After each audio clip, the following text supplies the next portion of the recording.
چلیں آج کا سبق ہم اسٹارٹ کرتے ہیں. بسم اللہ الرحمن الرحیم. آج ہم ایک نئی ٹرم پڑھیں گے. اسی کے متعلق افعال وغیرہ کی جو ہم بحث پڑھ رہے ہیں، صرف کیونکہ ہم علم صرف پڑھ رہے ہیں جس میں افعال وغیرہ سے بحث ہوتی ہے. تو آپ سمجھیں کہ ابواب کے علاوہ جو چیزیں فعل سے ریلیٹڈ ہوتی ہیں ان کو اس طرح سمجھیں کہ عربی زبان کے جتنے بھی الفاظ ہیں نا، چاہے وہ اسم ہیں چاہے وہ فعل ہیں، یاد رکھیں ان میں سے ہر ایک کا کوئی نہ کوئی مادہ ضرور ہوتا ہے.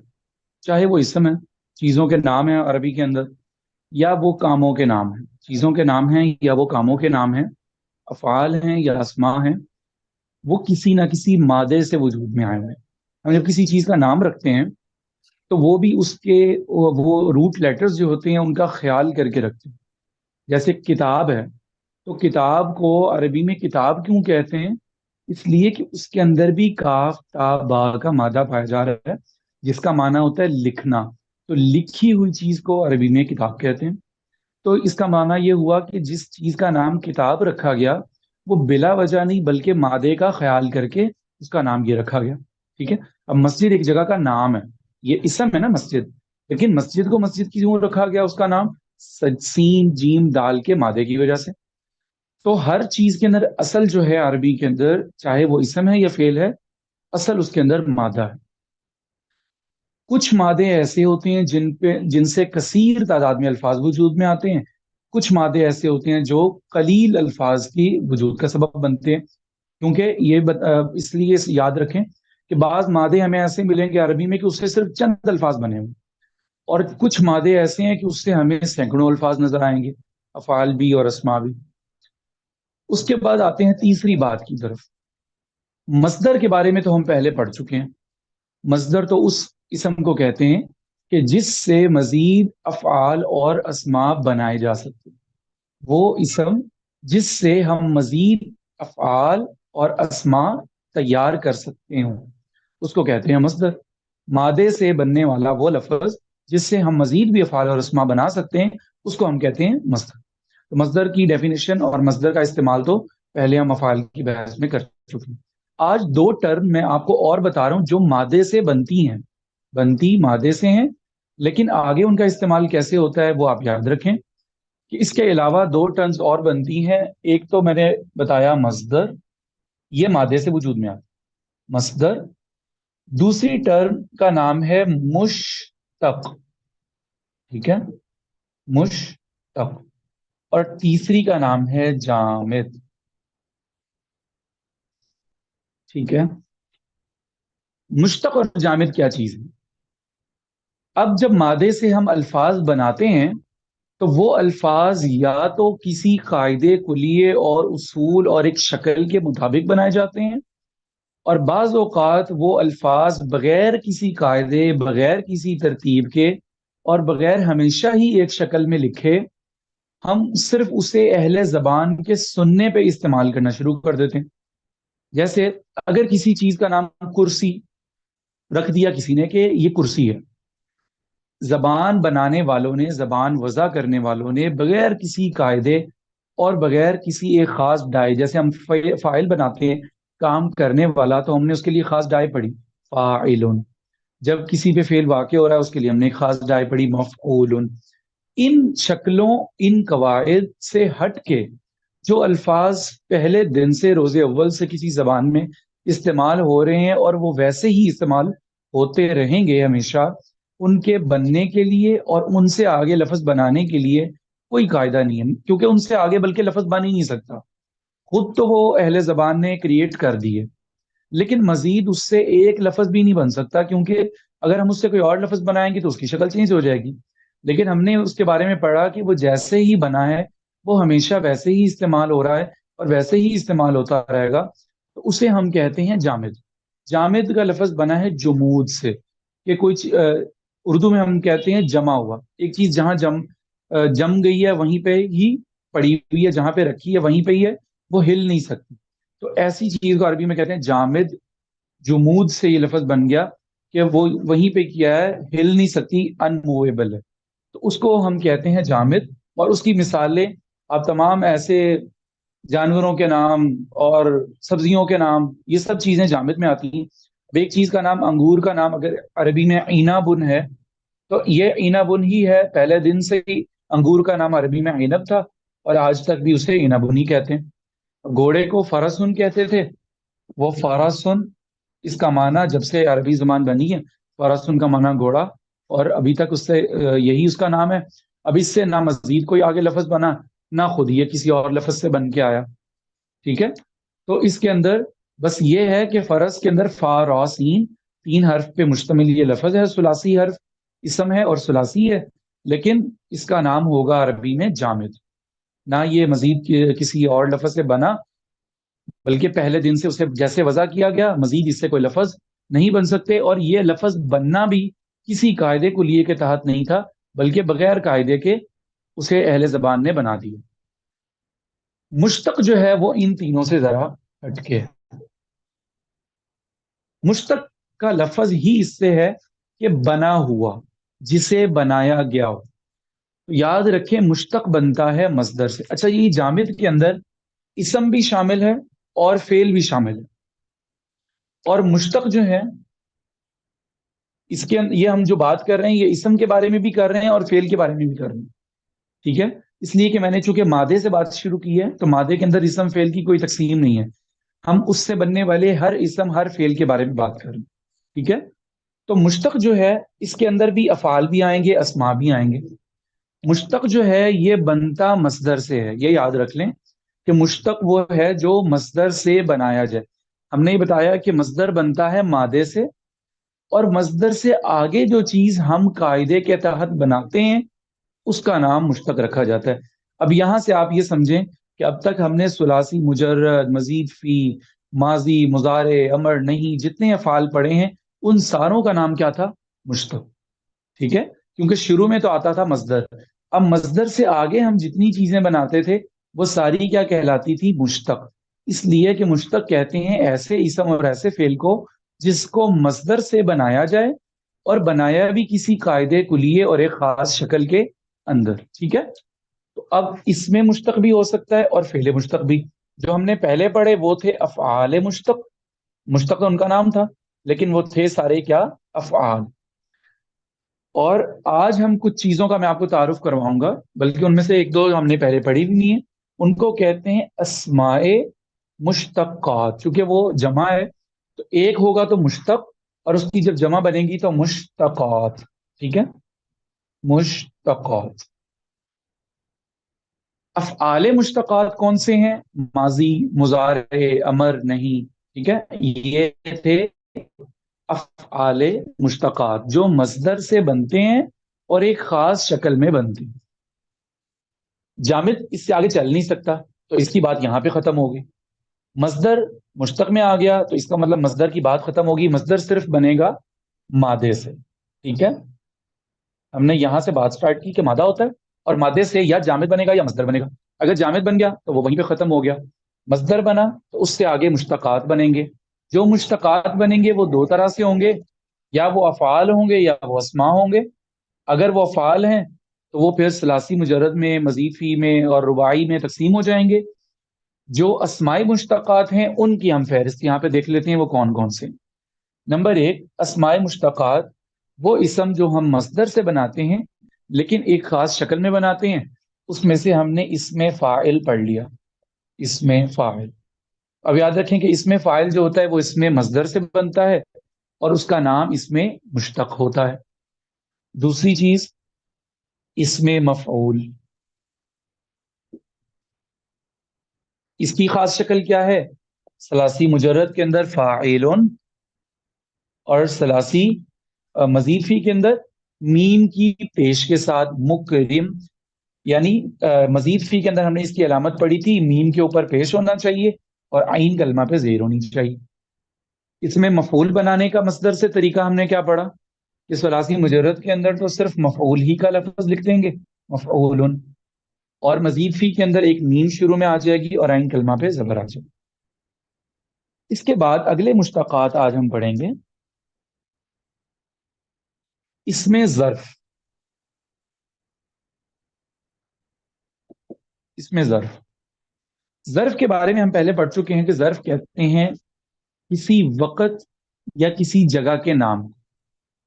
صرف ظرف، ابھی اس میں ظرف کی بات نہیں کر رہا، کہ صرف ظرف کا معنی ہوتا ہے کسی وقت یا جگہ کا نام. مثال کے طور پہ آگے، یہ لفظ جو ہے ہم بولتے ہیں کہ یہ چیز میرے آگے ہے.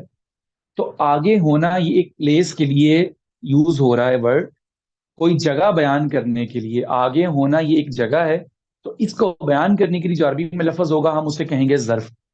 اب آگے کا لفظ بیان کرنے کے لیے عربی میں لفظ آتا ہے امام. امام، امام کا معنی ہوتا ہے آگے، تو امام کا لفظ کیا ہوگا عربی میں؟ ظرف. اسی طرح پیچھے، پیچھے کو بیان کرنے کے لیے خلف. خلفن، پیچھے. اب خلفن کا لفظ بھی کیا ہوگا؟ ظرف.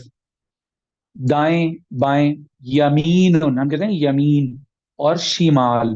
شمال تو عربی اردو میں بولتے ہیں شمال جنوب، لیکن عربی کے اندر یمین کہتے ہیں دائیں سائڈ کو، اور شمال کہتے ہیں بائیں جانب کو. اسی طرح اوپر کوئی چیز ہے تو اسے کہتے ہیں فوق. فوقن، اوپر. نیچے کوئی چیز ہے تو اس کو کہتے ہیں تحتن. یہ آپ لفظ یاد کر لیں، کیونکہ یہ جملوں کے اندر ظرف جو ہے بہت زیادہ استعمال ہوتا ہے. یہ سمتیں جو ہیں اوپر نیچے دائیں بائیں، اور پھر آج کل پرسوں اگلے سال ہفتہ، یہ سب الفاظ وقت بیان کرنے کے لیے آتے ہیں، وہ بھی ظرف ہیں. کیونکہ ظرف میں دو چیزیں آتی ہیں، جگہ بھی اور زمانہ اور وقت بھی. یہ چار لفظ میں نے بتا دیے، یہ ان کو کہتے ہیں ظرف مکان، کوئی جگہ بیان کرنے کے لیے. وقت بتانے کے لیے جیسے ہم کہتے ہیں گزشتہ کل کے لیے امس. امسن، اس کا معنی ہے گزشتہ کل. ٹھیک ہے. یوم، آج کا دن. یوم صرف دن کو کہتے ہیں، اور الیوم آج کا دن، تو یہ بھی ایک ظرف ہے. ٹھیک ہے. آنے والا کل، اس کو ہم کہتے ہیں غدن. آنے والا کل، آئندہ کل. ٹھیک ہے. تو یہ زمانہ بیان کرنے کے لیے آ رہا ہے. ابھی جتنے ہفتہ مہینہ کے لیے الفاظ ہیں وہ سارے اس میں آ جائیں. تو یہ ہوتا ہے صرف ظرف. یہ جو ظرف ہیں یہ کس میں ہوں گے؟ جامد کے اندر ہوں گے.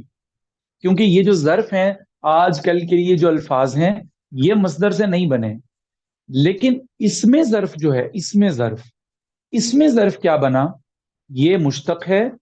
اور وہ کس طرح سے ہے کہ جو جگہ کا نام صرف جگہ کے نام کے لیے یوز ہو رہا ہے اسے ہم کہتے ہیں ظرف.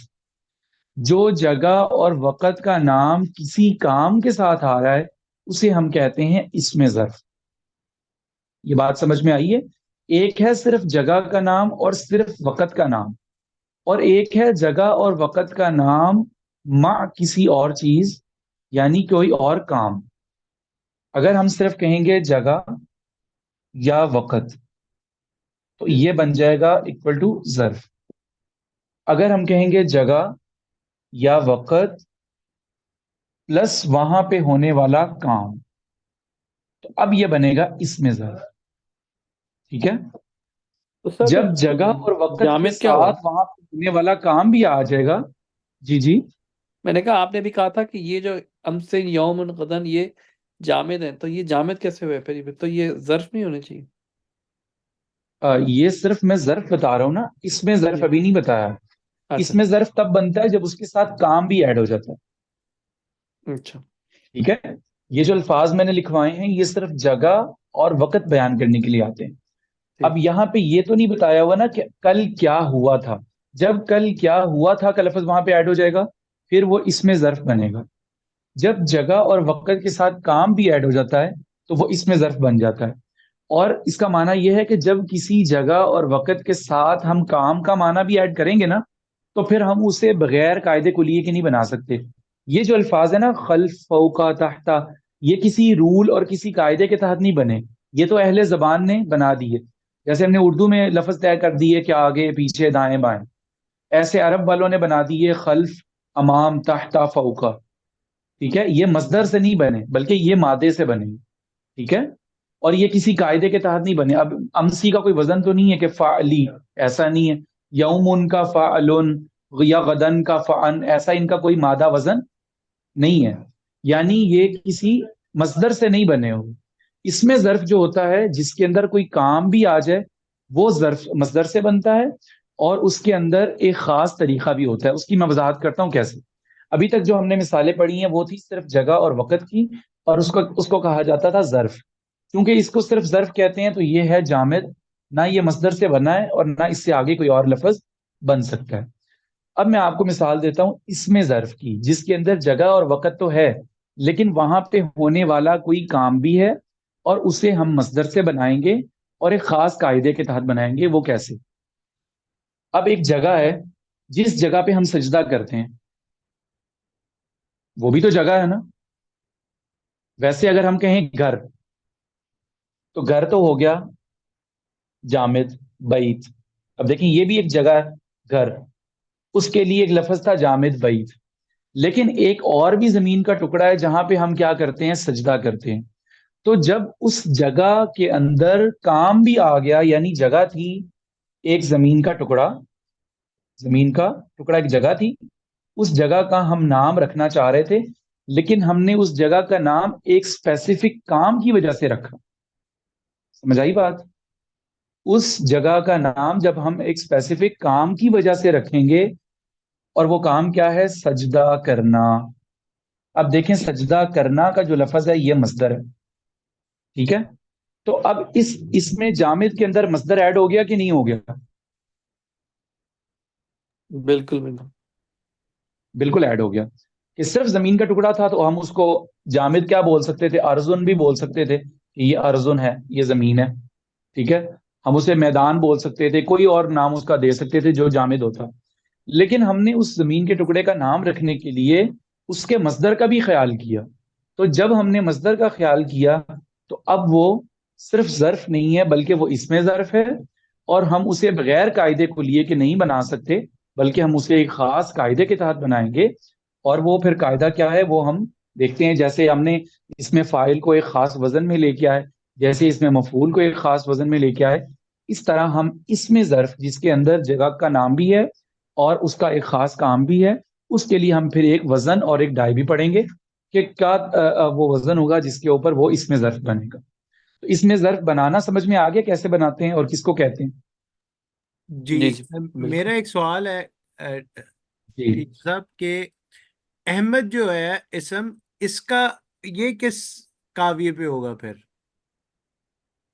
احمد جو ہے نا یہ اس میں تفضیل ہے. تفضیل کہتے ہیں فضیلت سے. سپرلیٹو جو ہوتے ہیں اسما، وہ احمد ان اوزان میں جاتا ہے جب کسی کام کو کی زیادتی اور اس میں اضافہ بیان کیا جائے. ٹھیک ہے صحیح. جی. جو اس میں تفضیل ہے نا دراصل وہ صفات کے اندر آتا ہے.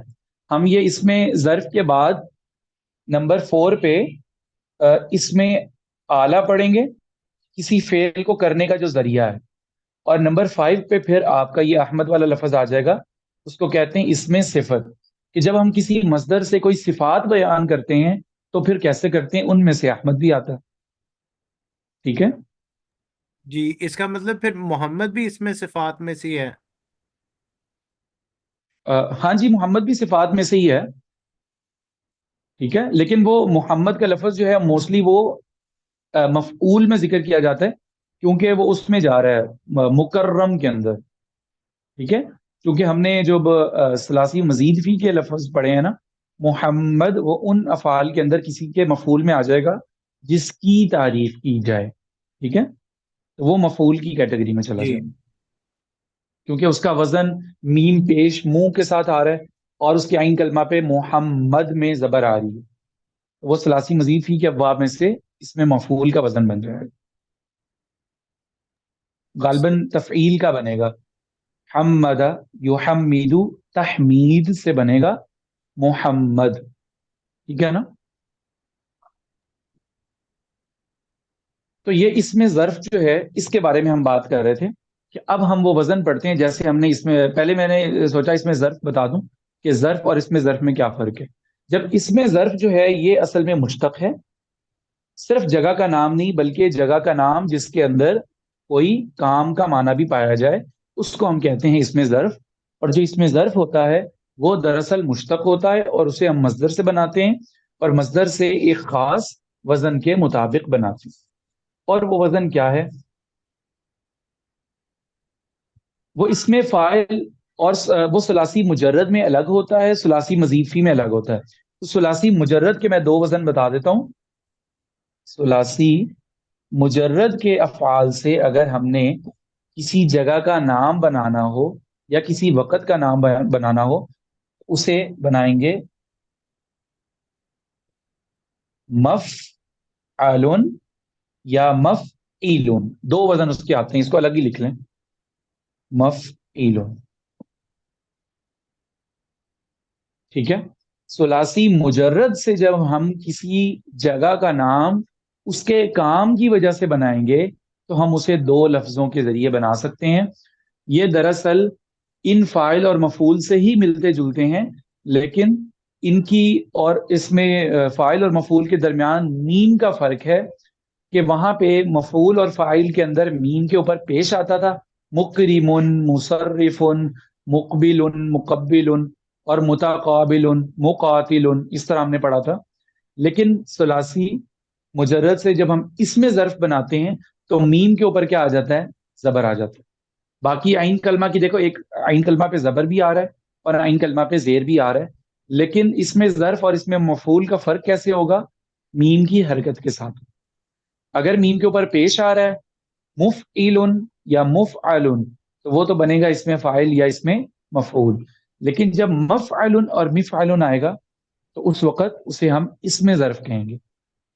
اچھا، یہ عین کلمہ پہ زبر کب آتی ہے اور زیر کب آتی ہے، اس کے بارے میں یاد رکھیں کہ ثلاثی مجرد چونکہ میں نے یہاں لکھا ہوا ہے تو اس کا معنی ہے ٹوٹل 6 ابواب. ثلاثی مجرد کے 6 ہی ابواب ہیں نا، ضربہ، فتح، نصر، حسیبہ، سمیع اور کرومہ. تو 6 ابواب ہیں. جن ابواب کے عین کلمہ کے اندر پیش اور زبر آتا ہے اس سے ہم بنائیں گے مفعل. یہ زبر والا اس میں ظرف کب بنے گا؟ جب ان 6 ابواب میں سے ان کے مضارع کے اندر کیا ہوگا؟ زبر اور پیش. اگر زیر آ رہی ہے تو پھر کیا بنے گا؟ مفعل. اس کا معنی ہے کہ مفعل جو ہے یہ صرف یا تو آ سکتا ہے ضربہ سے یا آ سکتا ہے حسیبہ سے، کیونکہ حسیبہ اور ضربہ جو دو ابواب ہیں نا، ان کا مضارع آتا ہے یضریبو اور حسیبہ یا سیبو. تو اس سے جو اس میں ظرف بنے گا وہ بھی ہوگا مفعیلو. جو باقی 4 ابواب ہیں ان سے اس میں ظرف بناتے ہوئے ہم کیا بنائیں گے؟ مفعلو. جیسے نصر ہے تو اسے من صارو، جب فتح ہے تو مفتاحو. ٹھیک ہے.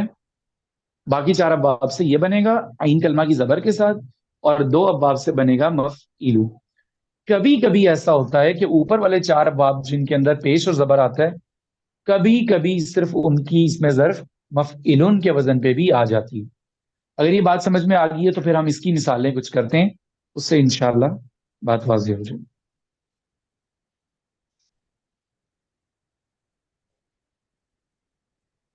یہ سمجھ میں آ گیا؟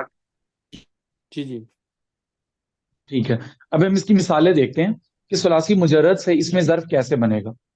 سب سے پہلے ہم اس ثلاثی مجرد کے وہ افعال اور وہ مصدر دیکھتے ہیں جو ہم پہلے پڑھ چکے ہیں. مثال کے طور پہ ایک مصدر ہم نے پڑھا ہے کتابت، لکھنا. لفظ ہے لکھنا، یہ اردو کا مصدر ہے، اس سے عربی کا مصدر بن گیا کتابت. کتابت. جب ہم اس سے ثلاثی مجرد بناتے ہیں تو ہمیں پتہ لگتا ہے کہ کتابت جو ہے وہ باب نصرہ سے ہے. نصر ینصرو، کاتبہ یکتبو. ہم نے اس سے ماضی بنائی کیونکہ اب کتابت تو ہے مصدر، تو مصدر سے ہم افعال بھی بنا سکتے ہیں، اسماء بھی بنا سکتے ہیں. افعال ہم نے کیا بنائے؟ کاتبہ. مضارع کیا بن گیا؟ یکتبو. یکتبو سے جب ہم اس کے اسماء مشتقات یعنی افعال تو بنا لیے کاتبہ یکتبو، جب ہم اسم بنانے لگے تو اس میں فاعل میں آئیں گے تو کاتب، اس میں مفعول میں آئیں گے تو مکتوب. ٹھیک ہے. اب ہم اس میں ظرف، اس فعل اور اس مصدر سے اس میں ظرف بنانا چاہتے ہیں. اردو میں لفظ کیا بنے گا؟ لکھنے کی جگہ. کیا لفظ بنے گا؟ لکھنے کی جگہ. لکھنے کی جگہ. کیونکہ ہم جگہ کا لفظ بیچ میں لے کے آنا چاہتے ہیں تبھی وہ کیا بنے گا؟ اس میں ظرف بنے گا. اب کسی جگہ کا نام اہل زبان نے تو کسی جگہ کا نام لکھنے والی جگہ نہیں رکھا نا، یہ تو ہم خود بنا رہے ہیں.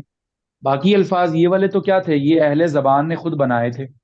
لیکن ہم کسی جگہ کو خود سلیکٹ کر کے اس کا نام رکھنا چاہتے ہیں کہ بھائی یہ جگہ لکھنے کی جگہ ہے، تو ہم اسے عربی میں کیسے بلائیں گے، کیسے پکاریں گے، کیا لفظ اس کے لیے استعمال کریں گے؟ تو اس کے لیے ہمارے پاس دو وزن موجود ہیں، مفعل یا مفعل۔ تو ہم مفعل اور مفعل کا کیا کریں گے ڈیسائیڈ، اس باب سے کریں گے کہ اگر نصارہ کے باب کا مضارع یکتبو ہے، تاکہ اوپر پیش ہے، تو ہم اس سے جو اس میں ظرف بنائیں گے وہ عین کے زبر کے ساتھ آئے گا۔ تو اب مفعل کے وزن پہ ہم لکھ دیں گے مکتب، مکتب۔ اب سمجھ آیا کہ مکتب جو ہے اس کا معنی ہوتا ہے لکھنے کی جگہ، لیکن یہ مکتب جو ہے اس کو ہم کہتے ہیں اسم ظرف، اور اس کا نام کیا ہوتا ہے مشتق، اور مشتق بھی کون سا، اسم مشتق۔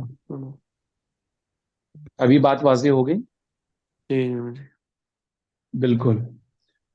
اسی طرح ہم نے ایک مصدر پڑھا پینا، شریبا یشربو، سمیع یسمع سے پینے کے لیے ایک مصدر استعمال ہوتا ہے شریبا یشربو۔ اب شریبا کا جو مصدر ہے یہ کس کے وزن پہ آ رہا ہے، باب سمیع سے، سمیع یسمع۔ تو یسمع جو ہے اس کے اوپر عین کلمہ پہ زبر ہے، تو ہم اس سے اگر یہ لفظ بنانا چاہتے ہیں کہ پینے کی جگہ، جہاں پہ جا کے پانی پیا جائے، اس جگہ کا نام جب ہم لکھیں گے تو وہ مفعل کے وزن پہ آئے گا مشرب۔ ٹھیک ہے، مشرب۔ پینے والے کو ہم کیا کہیں گے، شارب۔ جس چیز کو پیا جا رہا ہے ہم کہیں گے مشروب، جس جگہ پہ پیا جا رہا ہے اس کو ہم کہیں گے مشرب۔ ٹھیک ہے، تو یہ ایک ہوتے ہیں افعال، کام سے ریلیٹڈ، ماضی میں کسی نے یہ کام کیا، ابھی کر رہا ہے، آئندہ کرے گا، تم کرو، تم نہ کرو، یہ تو ہوتے ہیں افعال۔ کچھ چیزیں فعل سے ریلیٹڈ ایسی ہوتی ہیں جو کرنے والا کام کیا جا رہا ہے، کہاں پہ کیا جا رہا ہے، کس چیز کے ذریعے سے کیا جا رہا ہے، تھوڑا کیا جا رہا ہے یا زیادہ کیا جا رہا ہے، تو یہ سب چیزیں ہوتی ہیں اسماء مشتقات۔ ٹھیک ہے، اب دیکھیں اگر کوئی کام کرنے والا ہے تو ہم اسے اسم فاعل کہیں گے، کوئی کام کیا جا رہا ہے تو ہم اسے مفعول کہیں گے، لیکن کام کا معنی ان سب میں پایا جائے گا، کیونکہ وہ مصدر سے بنے ہوئے ہیں تو آٹومیٹکلی کام کا اس کے اندر اثر ضرور ہوگا۔ اس میں ظرف جس جگہ پہ کام ہو رہا ہے، اس میں آلہ جس چیز کے ذریعے سے ہو رہا ہے، اس میں صفت کام کرنے والے کی کیا صفت ہے، وہ کتنا زیادہ اس کام کے اندر ماہر ہے۔ ٹھیک ہے، تو یہ سب چیزیں اس میں آ جاتی ہیں۔ تو یہ بن گیا پھر مفعل کے وزن پہ۔ اب ہم وہ دیکھتے ہیں جو مفعل کے وزن پہ آئے گا، ایسا مصدر جس کے عین کلمہ میں زیر آ رہی ہے، وہ ہے ضربہ یضربو کے وزن پہ بیٹھنے کے لیے فعل آتا ہے جلسہ، جلسہ یجلیسو، یجلیسو، یہ ہو گیا ضربہ یضربو۔ تو ہم اس سے مصدر اس میں ظرف بنانا چاہتے ہیں کہ بیٹھنے کی جگہ۔ تو بیٹھنے کی جگہ کے لیے بتائیں ہم ان دونوں میں سے کیسے اس کا بنائیں گے اس میں ظرف؟ مفعل میں بنائیں گے جی، تو کیا لفظ بنے گا مجلس، جلسہ یجلیسو سے؟ مجلس۔ ٹھیک ہے، تو ہم یہ جو مجلس کا لفظ بولتے ہیں نا، دراصل یہ اس میں ظرف ہے، اور یہ مفعل کے وزن پہ آتا ہے ثلاثی مجرد کے مضارع کے عین کلمہ والے باب سے۔ کیونکہ ہم اس میں فاعل مفعول پہلے پڑھ چکے تھے، تو اس میں ظرف کے جو الفاظ ہیں ان کا تعارف بھی ہمیں ہونا چاہیے، کیونکہ یہ لفظ بہت زیادہ استعمال ہوتے ہیں۔ آپ دیکھیں مشرق، اب میں بغیر وہ مصدر کے آپ کو کچھ الفاظ دکھاتا ہوں جن کو ہم اکثر استعمال کرتے ہیں، وہ سارے اس میں ظرف ہیں۔ مشرق، طلوع ہونے کی جگہ، مشرق۔ مغرب، مغرب، یہ مفعول ہے۔ مرقد، قبر کی جگہ کو ہم بولتے ہیں مرقد۔ ٹھیک ہے، مطلع، طلوع ہونے کی جگہ، ہم کہتے ہیں مطلع صاف ہے، مطلع، طلوع ہونے کی جگہ، مفعل۔ تو یہ مشرق، مغرب، مطلع، مجلس اور مکتب اور مطبخ، طبخ، طوبہ، خو، یہ کہتے ہیں پکانے سے، کوئی چیز پکا رہے ہوں تو اس کو کہتے ہیں طبخ۔ تو باورچی خانے یا کچن جہاں پہ کھانا پکتا ہے اسے عربی میں بولتے ہیں مطبخ، مطبخ۔ ٹھیک ہے، تو یہ مسجد بھی اسی کے اندر آتا ہے مصدر میں، سجدہ کرنے کی جگہ۔ تو سجدہ یسجدو، اگرچہ وہ نصر ینصرو سے ہے، لیکن کبھی کبھی کوئی الفاظ ایسا ہوتا ہے جو اگرچہ شروع والے آئین 4 ابواب میں سے ہوتا ہے لیکن اسے ہم مفعل کے وزن پہ بناتے ہیں، اس میں سے ایک مسجد بھی ہے، اگرچہ وہ نصارہ سے ہے ساجادہ یسجدو، لیکن جب ہم اس سے بنائیں گے اس میں ظرف تو وہ مفعل کے وزن پہ آتا ہے، مسجد سجدہ کرنے کی جگہ. ٹھیک ہے. جی ٹھیک ہے، تو یہ تو میں نے آپ کو بتا دیا اس میں ظرف بنانے کا طریقہ ثلاثی مجرد سے. ثلاثی مجرد سے اس میں ظرف بنانے کا طریقہ. اب ہم دیکھتے ہیں کہ ثلاثی مزید فی سے کیسے بنایا جائے گا. تو اس کے لیے ایک ہی طریقہ ہے کہ جو ثلاثی مزید فی کے اندر اس میں مفعول ہے وہی اس میں مفعول ہی کیا ہوتا ہے ظرف. ثلاثی مزید فی کے اندر ہمیں یہ مفعل اور مفعل بنانے کی ضرورت نہیں ہے، بلکہ اگر ہم نے ثلاثی مزید فی کے جو افعال تفعیل مفعلہ کے باب ہیں اگر ہم نے ان سے کیا بنانا ہو اس میں ظرف تو اس میں مفعول ہی کیا ہوتا ہے اس میں ظرف. مکرم، وہی مکرم کیا ہے اس میں ظرف بھی ہے اس میں مفعول بھی ہے. لیکن ہم فرق کیسے کریں گے وہ ہمیں جملے کے سیاق و سباق سے پتہ چل جائے گا کہ پیچھے جملہ جو چل رہا ہے آیا وہ کسی کام ہونے کو کسی پہ بیان کر رہا ہے یا اس کی جگہ بیان کرنا چاہیے. ٹھیک ہے. تو ثلاثی مزید فی کے اندر اس میں مفعول اور اس میں ظرف ایک ہی ہوتے ہیں، ان کے لیے الگ سے کوئی افعال نہیں ہوتے. اب یہ دیکھ لیں ایک چیز پھر ہم آج کی کلاس مکمل کرتے ہیں، وہ یہ کہ ثلاثی مجرد کے یہ جو افعال میں نے بتائے مفعل اور مفعل ان کی جمع بھی آتی ہے. یہ تو میں نے ایک جگہ بتا دی نا کہ ایک جگہ مسجد، تو ان کی جو جمع آتی ہے وہ ایک ہی لفظ سے آتی ہے اور وہ جمع مکسر ہے. جمع مکسر میں یعنی اس کی ہم جمع سالم نہیں بنا سکتے. مسجد ہے تو ہم مسجدون ایسے بنا دیں جیسے مسلمون ہوتا ہے، ایسے نہیں کریں گے، بلکہ اس کی جمع مکسر آئے گی اور وہ آئے گی مفاعل.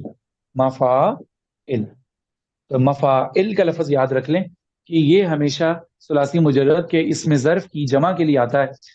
مسجد ہے تو مساجد، مکتب ہے تو مکاتب، مجلس ہے تو مجالس، مشرق ہے تو مشارق، مغرب ہے تو مغارب. ٹھیک ہے، اس کی جمع کے لیے ہم صرف ایک لفظ استعمال کرتے ہیں مفاعل. مدرسہ ہے تو مدارس.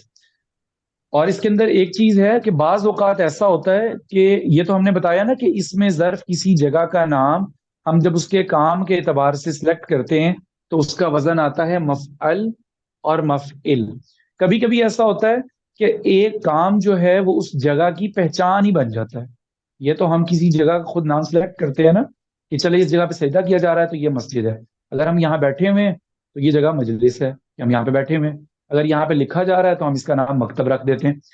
کبھی کبھی ایسا ہوتا ہے کہ کوئی جگہ جو ہے وہ سلیکٹ ایک کام کے لیے ہو جاتی ہے ہمیشہ ہمیشہ کے لیے، یا وہ کام وہاں پہ کثرت سے ہوتا ہے تو اسے بعض اوقات مفعل کے آخر میں تا بھی لگا کے استعمال کر دیتے ہیں کہ مفعل ہے اسے مفعلاتن بول دیتے ہیں.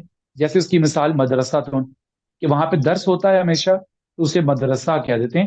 اصل وہ لفظ مدرسن ہی ہے جو کہ اس میں ظرف ہے، لیکن تا آخر میں کیوں آ گئی؟ کیونکہ جو کام وہاں پہ کثرت سے ہوتا ہو تو اسے پھر تا کے ساتھ پڑھتے ہیں مدرسہ.